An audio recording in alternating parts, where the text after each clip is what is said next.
16 juillet 1900. Ce matin, mon adorable Jésus n'est pas venu.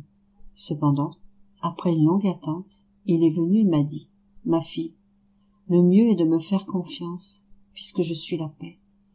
Même si j'envisage d'envoyer des punitions, tu dois rester en paix, sans le moindre trouble. Ah Seigneur, tu reviens toujours à elle, les punitions. Sois apaisé une fois pour toutes et ne parle plus de punitions, car je ne peux pas me soumettre à ta volonté à cet égard. Je ne peux pas être apaisé, reprit Jésus. Que dirais-tu si tu voyais une personne nue qui, au lieu de couvrir sa nudité, se préoccupait de s'orner de joyaux, omettant de se couvrir? Ce serait horrible de la voir ainsi, et certainement je la trouverais blâmable. Bien, telles sont les âmes, dépouillées de tout, elles n'ont plus les vertus pour se couvrir. C'est pourquoi il est nécessaire de les frapper, de les fouetter, de les assujettir à des privations, comme les faire entrer en elles-mêmes et les amener à prendre soin de leur nudité. Couvrir son âme avec les vêtements des vertus et de la grâce est immensément plus nécessaire que de couvrir son corps de vêtements. Si je n'éprouvais pas ces âmes, cela signifierait que j'accorderais plus d'attention aux bêtilles que sont les choses concernant le corps et que je n'accorderais pas d'attention aux choses les plus essentielles, celles qui concernent l'âme. Ensuite, il sembla tenir une petite corde dans ses mains, avec laquelle il attacha mon cou. Il attacha aussi sa volonté à cette corde. Il fit de même pour mon cœur et mes mains. Ainsi, il sembla qu'il m'attachait tout entière à sa volonté, puis il disparut. 16 juillet 1901. Le principe du mal dans l'homme, l'écart entre l'amour de Jésus et l'amour humain. Pour entrer dans le ciel, l'âme doit être entièrement transformée en Jésus. Après plusieurs jours d'absence, Jésus eut ce matin la bienveillance de venir et il me transporta hors de mon corps. Pendant que je me trouvais en présence de Jésus béni, je vis beaucoup de gens, ainsi que les maux de la génération présente. Mon adorable Jésus jeta sur eux un regard de compassion, et en se tournant vers moi, il me dit, « Ma fille, veux-tu savoir où commence le mal dans l'homme? Le commencement, c'est quand l'homme est à l'âge où il se connaît à peine lui-même, c'est-à-dire quand il commence à avoir l'âge de raison. Il se dit alors, « Je suis quelqu'un ?» En croyant être quelqu'un, l'homme s'éloigne de moi. Il n'a pas confiance en moi qui suis le tout. Toute sa confiance et sa force, il la puise en lui-même, et à cause de cela, il peut en arriver à perdre tout bon principe. Et ayant perdu ses bons principes, qu'en sera-t-il de sa fin? Imagine-la toi-même, ma fille. D'ailleurs, en s'éloignant de moi qui contient tout bien, que peut espérer de bien un homme devenu un océan de mal? Sans moi, tout est corruption et misère, sans l'ombre du véritable bien. C'est ainsi qu'est la société actuelle. En entendant cela, j'éprouvais une si grande affliction que je ne puis l'exprimer. En voulant me soulager, Jésus me transporta ailleurs, et me trouvant seul avec mon bien-aimé Jésus, je lui dis, « Dis-moi, m'aimes-tu » Il me répondit, « Oui ». Je continuai, « Je ne suis pas satisfaite d'uniquement ce oui, je voudrais que tu m'expliques mieux combien tu m'aimes. » Il dit, « Mon amour pour toi est si grand que, non seulement il n'a pas eu de commencement, mais il n'aura pas de fin. » Dans ces quelques mots, tu peux comprendre combien est grand, fort et constant mon amour pour toi. Pendant quelques instants, je réfléchis à cela et je voyais un abîme de distance entre mon amour et le sien. Toute confuse, je dis, Seigneur, quelle différence il y a entre mon amour et le tien. Non seulement mon amour a eu un commencement, mais dans mon passé, je vois des vides dans mon âme pour ne pas t'avoir aimé. Plein de compassion, Jésus me dit, « Ma bien-aimée, il ne peut y avoir de ressemblance entre l'amour du Créateur et celui de la créature. Toutefois, je veux te dire une chose qui te servira de consolation et à laquelle tu n'as jamais pensé. Pendant tout le cours de sa vie, chaque âme doit m'aimer constamment, sans aucun intervalle. Et en ne m'aimant pas toujours, elle laisse en elle des vides pour chacun des jours, des heures et des minutes où elle a négligé de m'aimer. et personne ne pourra entrer au ciel s'il n'a pas comblé ces vides. L'âme pourra les combler en m'aimant doublement pendant le reste de sa vie, ou, si elle n'y arrive pas, par le feu du purgatoire. Quant à toi, lorsque tu privais de moi, la privation de l'objet aimé fait redoubler ton amour, et par cela, tu parviens à combler les vides qui se trouvent dans ton âme.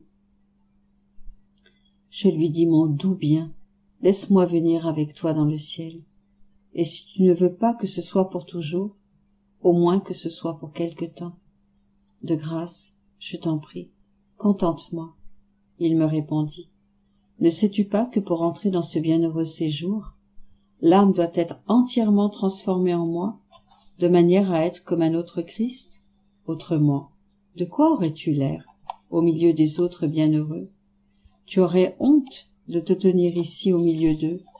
Je répondis, c'est vrai que je suis très différente de toi, mais si tu veux, tu peux me rendre telle que je dois être. Pour me contenter, Jésus m'enferma totalement en lui, de sorte que je ne me voyais plus moi-même, mais uniquement lui, et de cette façon, nous nous sommes élevés vers le ciel. Lorsque nous sommes arrivés à un certain endroit, nous nous sommes trouvés devant une lumière indescriptible. Devant cette lumière, j'expérimentais une nouvelle vie, une joie incomparable, jamais éprouvée auparavant. Comme je me sentais heureuse.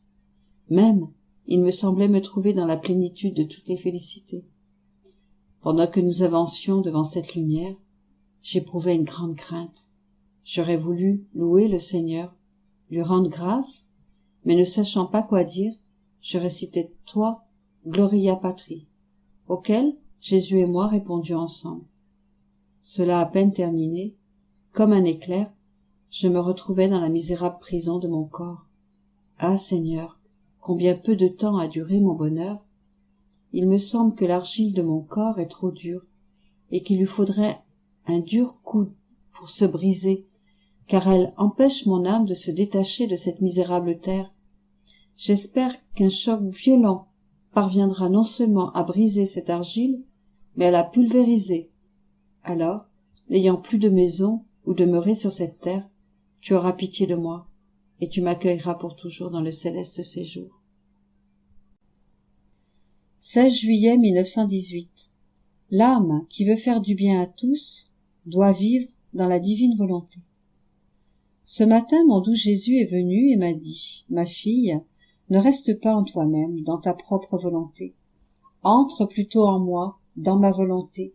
Je suis immense, et seulement celui qui est immense peut multiplier ses actes autant qu'il le veut. Qui demeure dans les hauteurs peut envoyer de la lumière plus bas. Vois le soleil. Parce qu'il est dans les hauteurs, il est lumière pour tous. Chaque homme a le soleil à sa disposition, comme s'il était sa propriété personnelle. Par contre, plus bas, les plantes, les arbres, les rivières et les mers ne sont pas à la disposition de tous. Elles ne sont pas comme le soleil, qui pourrait dire s'il pouvait parler, « Si je le veux, je peux m'approprier toute chose, ce qui n'empêche nullement les autres de profiter de moi. » En effet, toutes les choses plus bas bénéficient du soleil, quelques-unes de sa lumière, d'autres de sa chaleur, d'autres de sa fécondité, d'autres de ses couleurs. Je suis la lumière éternelle, je suis au sommet, et par conséquent, je me trouve partout, y compris dans les plus grandes profondeurs. Je suis la vie de tous, et chacun me reçoit, comme si je n'existais que pour lui seul. Quant à toi, si tu veux faire du bien à tous, entre dans mon immensité et vis dans les hauteurs, détaché de tout, y compris de toi-même.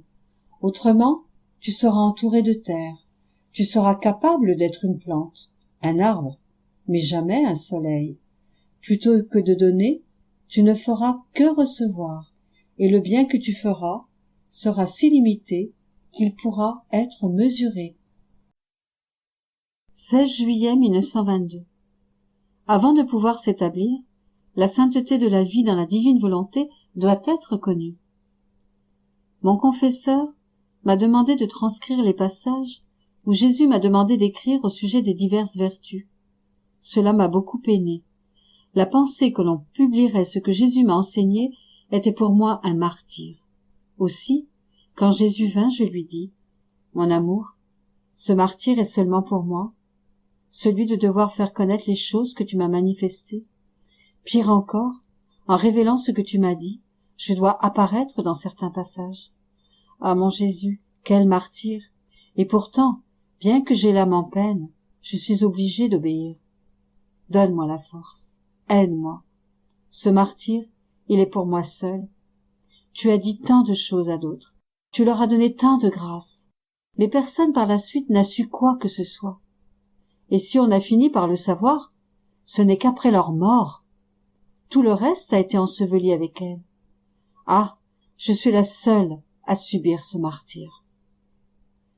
Toute bonté, Jésus me dit, ma fille, prends courage, ne sois pas accablée. Je serai avec toi aussi dans cela. En présence de ma volonté, ta volonté doit disparaître. La raison de cela est que la sainteté de la vie dans ma volonté doit être connue. Cette sainteté n'a ni chemin, ni clé, ni chambre. Elle pénètre tout. Elle est comme l'air que l'on respire, un air que tous peuvent et devraient respirer.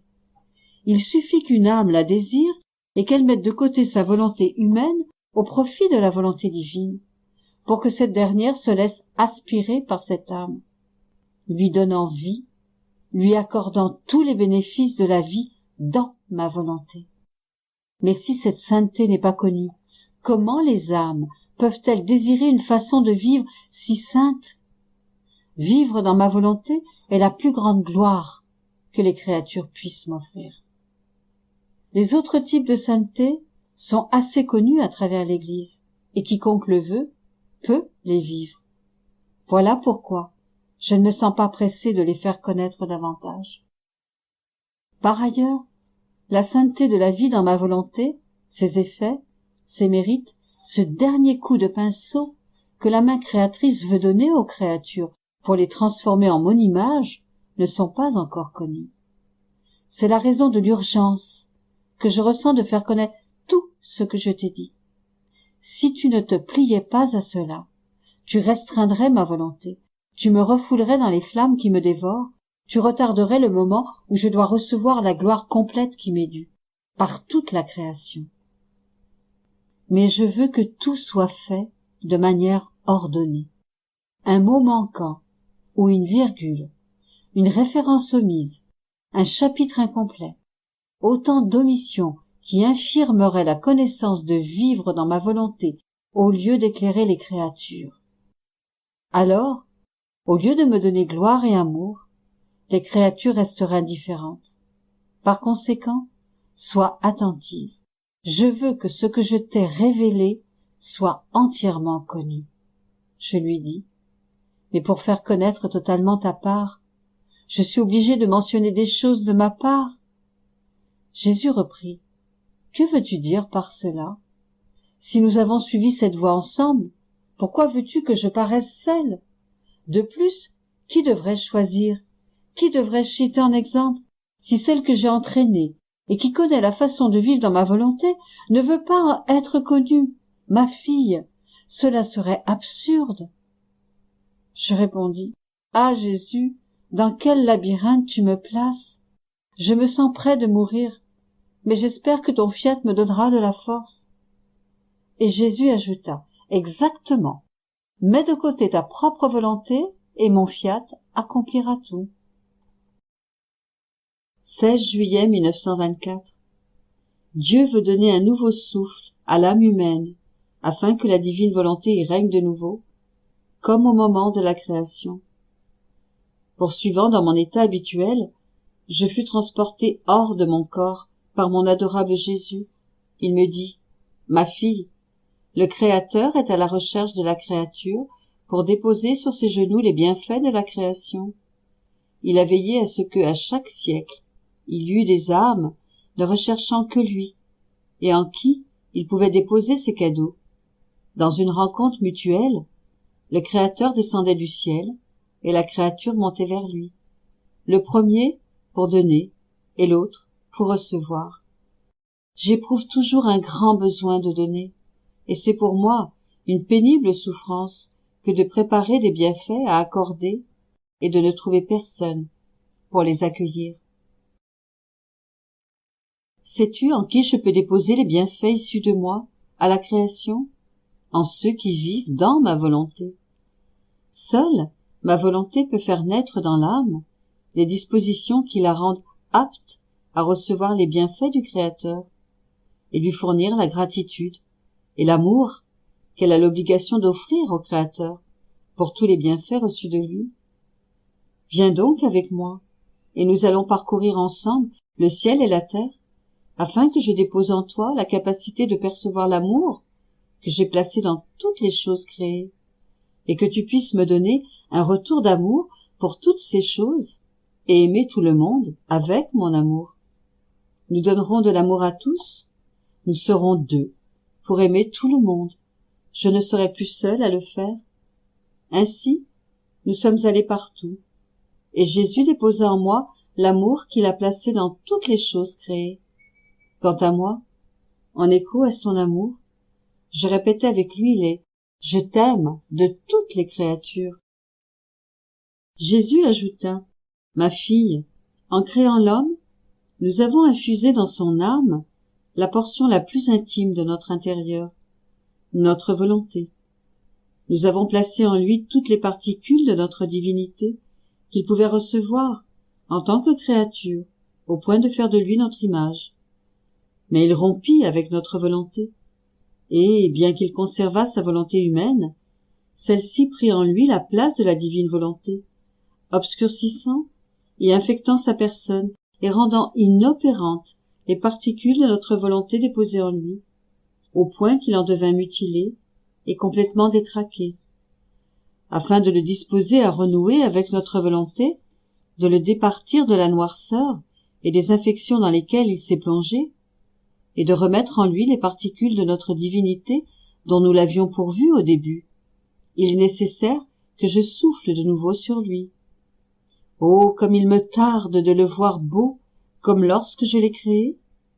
Seule ma volonté peut accomplir ce grand prodige.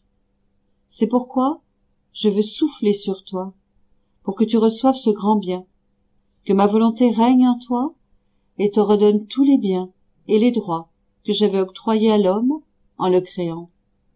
Sur ces mots, il s'approcha, souffla sur moi, me regarda, m'embrassa et disparut. 16 juillet 1927. Comment celui qui vit dans la divine volonté possède un équilibre parfait. Comment la prière faite en elle possède un pouvoir divin et une force universelle. Je continuais à vivre, tout abandonné dans le divin fiat, en suivant ces innombrables actes. Et mon doux Jésus, se manifestant en moi, me dit « Ma fille, celui qui vit dans ma volonté a la grandeur, la capacité, pour contenir en lui-même tous les actes de Dieu, devenant ainsi le dépositaire de la divine volonté. C'est pourquoi Dieu se trouve tout entier en cette âme, avec tous ses actes. Par conséquent, tout est sacré en elle, tout est saint, tout est lumière et beauté. Elle possède un équilibre parfait, un ordre divin, et je trouve en elle la gloire de ma sainteté, de ma lumière, de ma rare beauté. Je la regarde, et j'y trouve mes reflets, ma plus chère image créée par moi, telle que voulue par moi. Et dans l'excès de mon amour, je répète sans cesse « Comme tu es belle !» Ma volonté a enclos en toi toute chose. La création est une pâle image de toi. Tu es plus étincelante que le soleil. Tu es plus ornée que les cieux. Tu es plus belle que les champs de fleurs. Tu es toute belle, parce que la puissance de ma divine volonté te revêt et te nourrit. Elle est ta vie. Après un temps, il ajouta « Ma fille, lorsque l'âme prie dans ma volonté, toutes choses et tous les êtres créés sont au garde à vous. suspendent toute activité, font silence, et tout en admirant attentivement l'acte accompli dans la divine volonté, tous ensemble, ils suivent la prière. Le pouvoir de cette prière appelle et commande tout, de telle sorte que tous font la même chose. Si toutes les autres prières devaient s'unir pour se comparer à une seule prière faite dans ma volonté, elle les surpasserait toutes, car elle possède une volonté divine, un pouvoir immense, une valeur incalculable. Je me sens moi-même revêtu d'une telle prière. Et comme je vois que c'est ma volonté qui prie, je sens sa puissance, qui m'identifie à cette prière même. C'est pourquoi, si les grâces ne sont pas obtenues par la prière faite dans ma volonté, prière universelle et divine, si la divine justice n'est pas apaisée, et si les fléaux continuent à fondre sur la terre, cela veut dire que c'est la volonté de Dieu, et qu'au lieu de laisser descendre ses grâces, sa volonté fait descendre les effets de cette prière dans les âmes. Et si on n'obtient pas grand-chose avec elle, on obtiendra bien moins encore avec d'autres prières qui ne sont pas dites dans ma volonté et ne contiennent ni puissance divine, ni force universelle. Après quoi, mon aimable Jésus sortit de mon intérieur pour me revêtir tout entière, me remplir de lui-même, de telle sorte que j'avais l'impression d'être tout entourée de Jésus et à l'intérieur de lui. Puis, se retirant, il se jeta dans mes bras, appuya sa tête sur ma poitrine pour se reposer, et en faisant cela, il créa les choses, le soleil, les cieux, les étoiles, le vent, la mer, la terre, en somme, toutes choses rangées autour de Jésus. Et en se couchant comme pour faire un lit sous les membres de Jésus, toutes se sont offertes pour lui procurer un repos. Et mon doux Jésus me dit, « Ma fille, si tu connaissais tout le travail que j'accomplis à l'intérieur de ton âme, combien je veille sur chacun de tes battements de cœur, sur toutes tes affections, tes paroles, tes pensées, en somme, sur tout, afin de laisser couler ma divine volonté dans ton être tout entier, pour qu'elle puisse régner et y former son royaume. Si bien qu'après le travail que je fais, très souvent je me repose, afin de jouir en toi du fruit du repos que seule ma volonté peut me donner. Comme il est beau, le repos qu'elle me donne, toutes nos œuvres, les choses que nous avons créées, rivalisent entre elles pour me donner du repos, et je ressens en toi le bonheur de mon repos éternel, la joie et le bonheur de nos œuvres. Ainsi mon œuvre, dans le royaume de ma volonté, est en sécurité. Mon repos n'est pas troublé par le bruit de la volonté humaine. Voici que la vie dans ma divine volonté est la vraie transmission de la vie divine à la créature.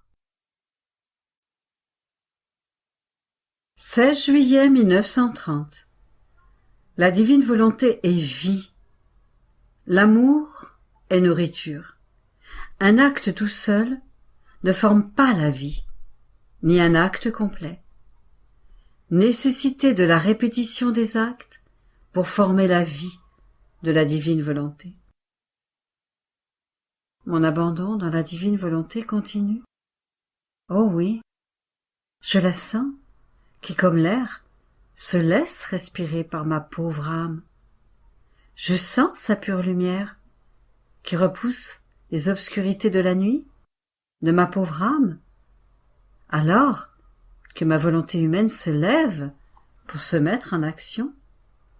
La lumière de la divine volonté, en régnant avec douceur sur ma volonté, chasse non seulement les ténèbres, en ne permettant pas à ma volonté humaine d'avoir la vie, mais m'appelle avec force et m'attire pour suivre ses actes. Alors, en suivant ces actes divins, je voyais combien il nous aime, parce que de chacun de ces actes sortaient des mers d'amour pour les créatures. Mon toujours aimable Jésus, faisant voir son cœur revêtu de flammes d'amour ardentes pour les créatures, me dit : Ma fille, mon amour pour les créatures est si grand que pas un instant il ne cesse de les aimer. Si mon amour cessait un seul instant de les aimer, tout l'univers et toutes les créatures finiraient dans le néant. Mais l'existence de toute chose avait le premier acte de vie de mon amour total, entier, infini et incessant.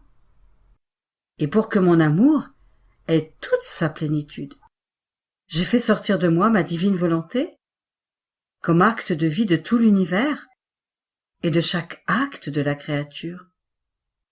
Ainsi, ma volonté est la vie de toute chose, et mon amour, la nourriture continuelle de toute la création. La vie ne peut pas être sans nourriture. Si la nourriture ne trouve pas la vie, elle n'a personne à qui se donner, ni personne à nourrir. Par conséquent, toute la substance de toute la création est ma volonté comme vie, et mon amour comme nourriture. Toutes les autres choses sont superficielles et ornementales. Les cieux et la terre sont remplis de mon amour et de ma volonté. Il n'est pas de lieu où il ne souffle pas comme un vent impétueux vers les créatures, et cela toujours, sans jamais s'arrêter. Ma volonté et mon amour sont toujours en action pour se déverser sur les créatures, si bien que si la créature pense, ma divine volonté se fait la vie de l'intelligence de la créature, et mon amour, nourrissant l'intelligence, la développe. Si la créature regarde, ma divine volonté se fait la vie de ses yeux, et mon amour nourrit la lumière par laquelle elle voit. Si la créature parle, si son cœur bat, si elle travaille ou marche, ma volonté se fait la vie de sa voix. Mon amour, la nourriture de ses paroles. Ma divine volonté se fait la vie de son cœur. Mon amour, la nourriture de ses battements. En somme, il n'est rien que puisse faire la créature où ma volonté ne s'écoule comme vie, et mon amour comme nourriture. Mais quelle n'est pas notre douleur, en voyant que la créature ne reconnaît pas celle qui forme sa vie et celui qui nourrit tous ses actes. Après quoi, je poursuivais mes actes dans la divine volonté, et je me disais, quelle gloire est-ce que je donne à Dieu en répétant toujours les mêmes actes, et quel bien cela me fait-il? Et mon doux Jésus me dit, ma fille, un acte seul ne forme pas la vie, ni toutes les œuvres dans les créatures. Dans la création, la divinité elle-même voulait au moins 6 répétitions pour former toute la machine de l'univers. Nous aurions pu créer toute chose d'un seul fiat, mais non, il nous a plu de le répéter pour avoir le plaisir de voir surgir de nous, par notre force créatrice, tantôt le ciel bleu, tantôt le soleil, et ainsi de suite, pour toutes les choses que nous avons créées. Le dernier fiat a été répété sur l'homme, comme l'accomplissement de toute l'œuvre de la création. Et bien que notre fiat n'ait pas ajouté à notre fiat pour créer d'autres choses, il se répète toujours lui-même pour maintenir et conserver toutes choses en action dans son souffle de fiat, comme si nous les avions créées à cet instant. Par la répétition, l'amour grandit et le plaisir est redoublé. On apprécie plus ce qui est répété et on ressent la vie de l'acte qu'on répète. Ainsi, lorsque tu continues tes actes dans ma divine volonté, tu viens à former en toi la vie de ma divine volonté. En répétant tes actes, tu fais grandir cette vie et tu la nourris. Crois-tu qu'en ne les répétant que quelques fois, tu aurais pu former sa vie en toi? Non, ma fille. Tu aurais pu, tout au plus, sentir son air balsamique, sa force et sa lumière, mais non pas former sa vie. Les actes, qui ne cessent jamais, sont nécessaires afin de pouvoir dire « Je possède la vie du fiat ». N'est-ce pas la même chose dans la vie naturelle? La nourriture et l'eau ne sont pas données une seule fois, puis mis de côté sans que plus rien d'autre ne soit offert à la créature. Elles sont données chaque jour. Si on veut conserver la vie, il faut la nourrir. Sinon, elle s'éteint d'elle-même. Par conséquent, continue tes actes dans mon fiat, si tu ne veux pas que sa vie s'éteigne et n'ait pas son accomplissement en toi.